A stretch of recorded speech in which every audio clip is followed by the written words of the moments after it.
Hey there, everybody. Welcome to our premiere reaction for Power Book 2 Ghost. It's here. We have been waiting for it a long time, and I'll just say this from the start. I didn't want to get my expectations too high for this because we didn't have Ghost, we don't have Tommy, but I actually enjoyed this more than I expected I kind of even would coming into it. Yeah, I did too, and there was one moment, which I'll get into, which kind of made it tie around for me where I really was like, okay, the show knows.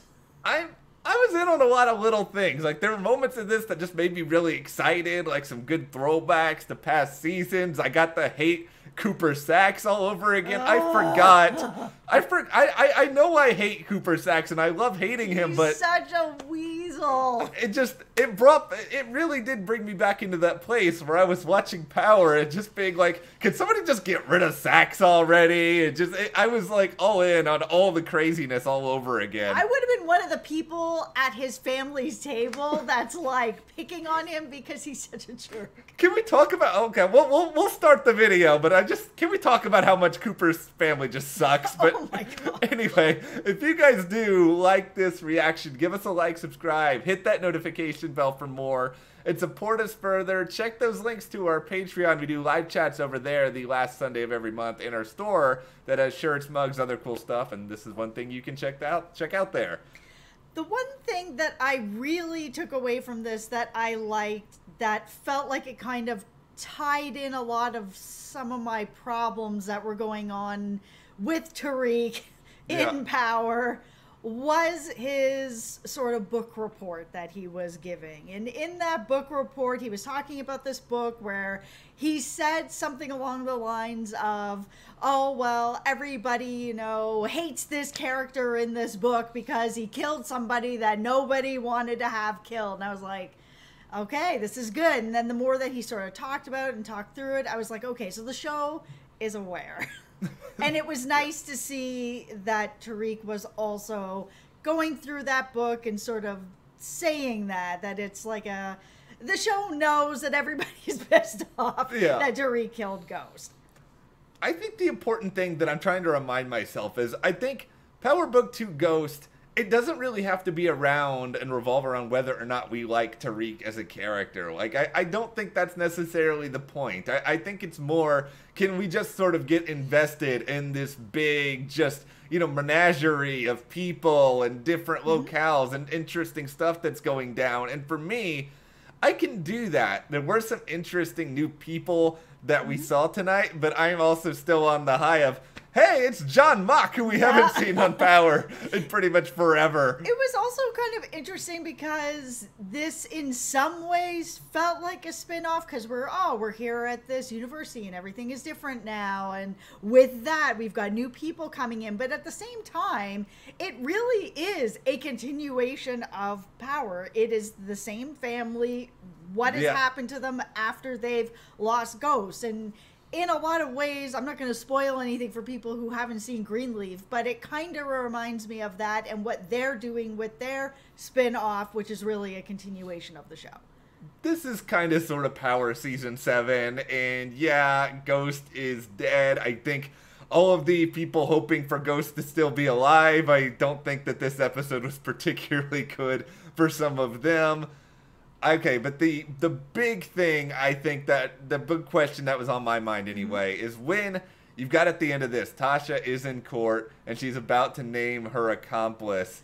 Who did you think she was going to say? I did not think she was going to say Tommy. I honestly didn't know who she was going to say. There was a minute that I thought she might have said, Sax, but Tommy, I'm telling you, my jaw was on the floor. I was on the floor. I couldn't believe it. I couldn't believe it. I still can't believe it. I'm still so excited that she did. I'm so excited because it was like, okay, we finally get a Tommy reference. He is a part of this show, this world still. He's got his own chapter of all of this coming down the road. It doesn't seem like this is going to be a way to bring Tommy back in because it felt like Sax, the moment that was happening, was like, I don't really care. Let's get the Queen Pin stuff over with now. Yeah, as soon as I heard that name drop, I was like, oh my goodness, how is this all going to connect together? Are they going to come sort of for him a little bit, and that might bleed into his spinoff? But nope, as soon as Sax came in with that, that was over. Nobody cared about Tommy anymore. It didn't even matter. But it was a moment. Oh man, that was good. It's all a reminder of just how terrible Sax is, because it feels like he's trying to play Tariq. We got that very clearly in that conversation, and we have in here also Stephen Ott, aka Mr. Ominous Democratic Party guy. Remember when we all thought the Democratic Party may have killed Ghost? Yes. That was going on for a while, but now it's sort of like, okay, we can't tarnish the whole party's legacy, so we need to make it seem like Ghost was just a pawn in someone else's plan. I don't know how they're gonna really prove this. Like, I get the idea of what they're trying to do and where they're trying to go with this. And I'm sure that Ghost has most of his ducks in a row, but they probably don't lead back to Tasha. Some of it, the books I'm sure do, but outside of that, I'm not sure how they're going to put this case together. So I am really looking forward to seeing how they are going to connect those dots to pin all of this on her.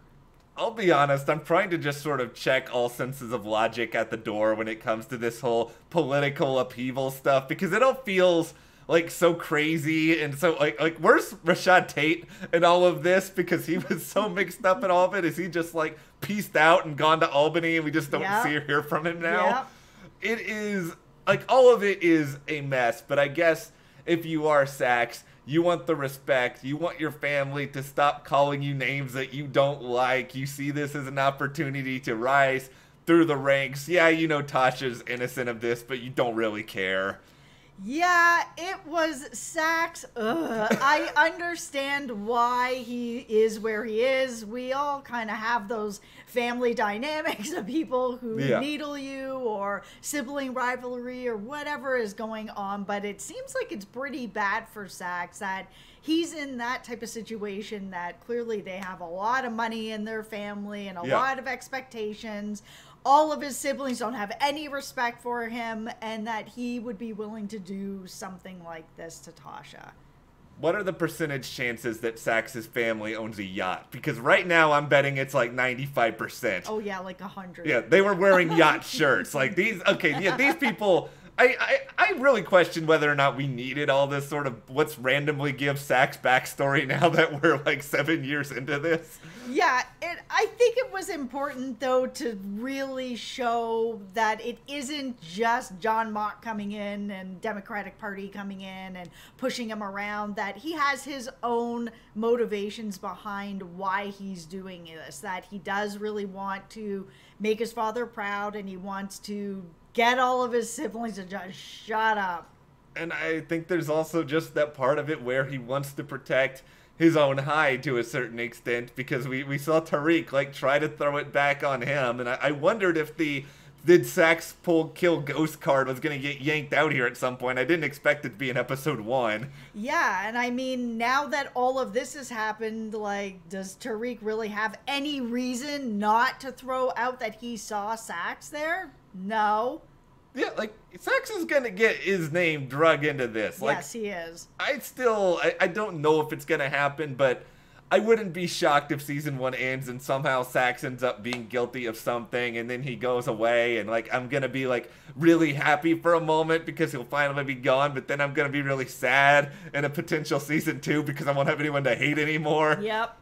I of all the emotions, but this was really, they really did throw out the whole, let's just throw a bunch of series of familiar power names and faces. Yep.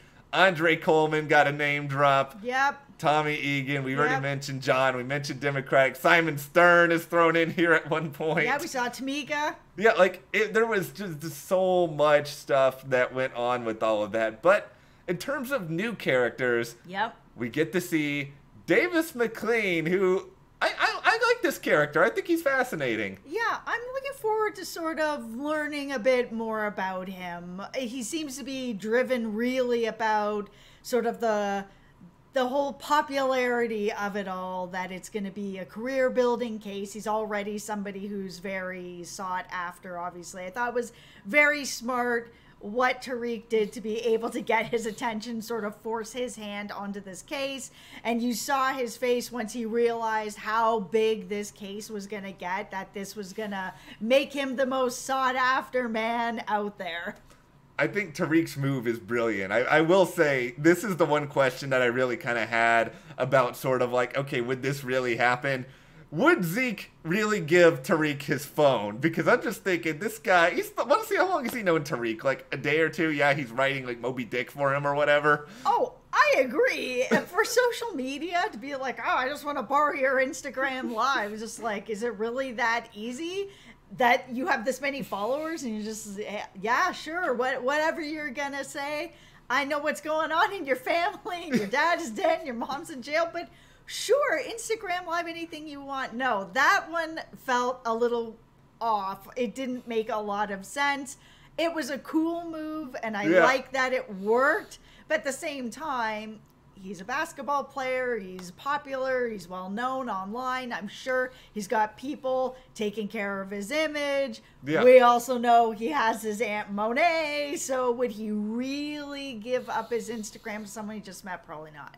Yeah, Tariq could have gone on there and started saying stuff, you know, like, oh, Zeke has been abducted by aliens, he hates basketball, he could have done all sorts of nonsense. I would have believed it more if Zeke and Tariq did this together. If Zeke was like, oh, you want to do an Instagram live? Okay, cool, but we're going to be, like, in it together. What do you want to talk about? Oh, I want to get this guy's attention. I'll help you with that. Let's do this. Then I would have been like, okay, this completely makes sense now. I also kind of question how Tariq is gonna ever do all of this at once, because let's map out the Tariq schedule here for a moment. He's doing like this canonical studies thing, which is apparently extremely time consuming. He's trying to get his mother out of prison. Yep. He's got to deal with Zeke. Yep. He's got to deal with himself and his own schooling. He's got to deal with Brayden, who, by the way, Brayden was like up at 11 in this episode. I don't know what Brayden, I don't know if he took something before every scene he was in. I don't know, but all of a sudden Tariq was like his best friend in the world. Brayden felt like this is going to be a very, very specific reference that, I don't know, like 10 people are going to get.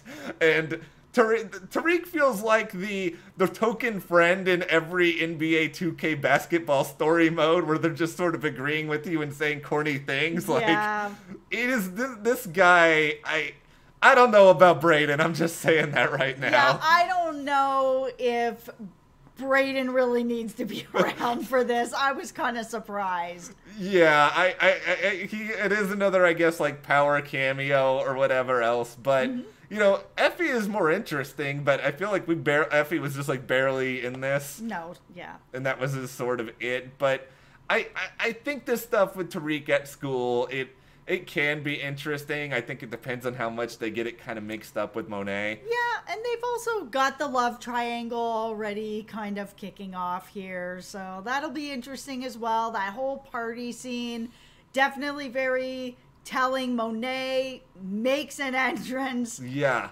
Really, really good character so far. We haven't learned a lot, but we've learned enough of how just calmly she is able to not only just handle a situation, but predict a situation of the next step and the next thing that's going to happen, so she can get everybody ready for it. It was interesting.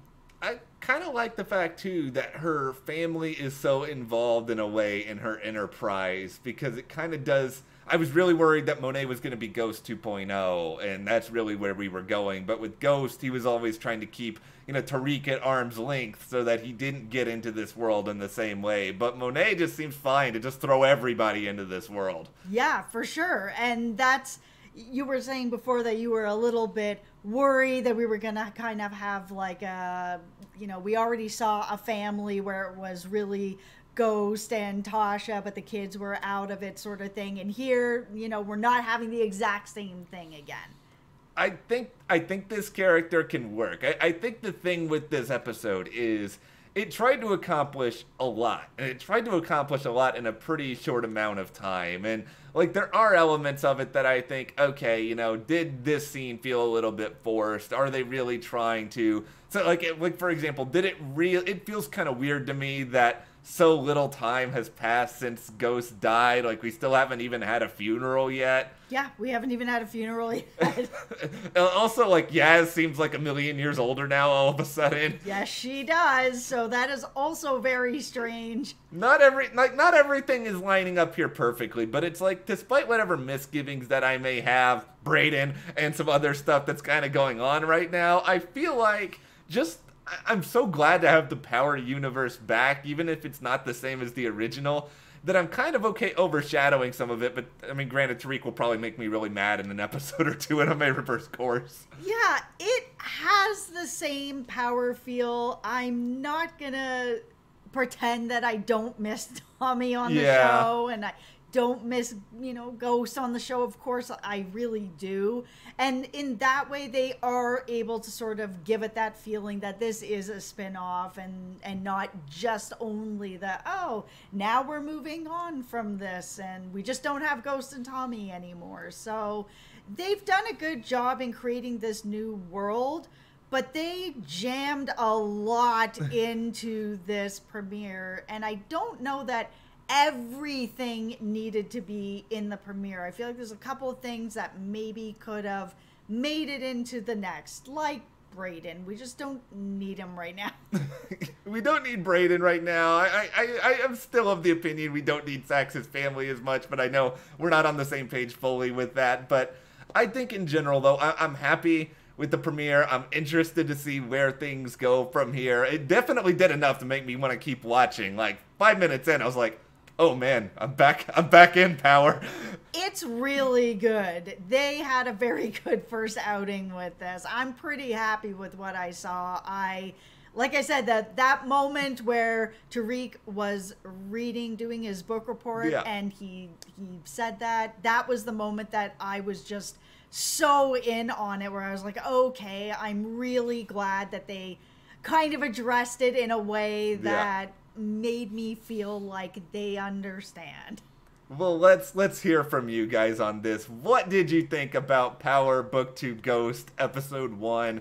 Did it meet your expectations? Did you have expectations? Because we all know how a lot of people feel about Tariq. Let's be real here. Let us know in the comments, and if you did like this video, give us a like, subscribe, support us further. Check that link to the store and also our Patreon, and we'll see you here next time.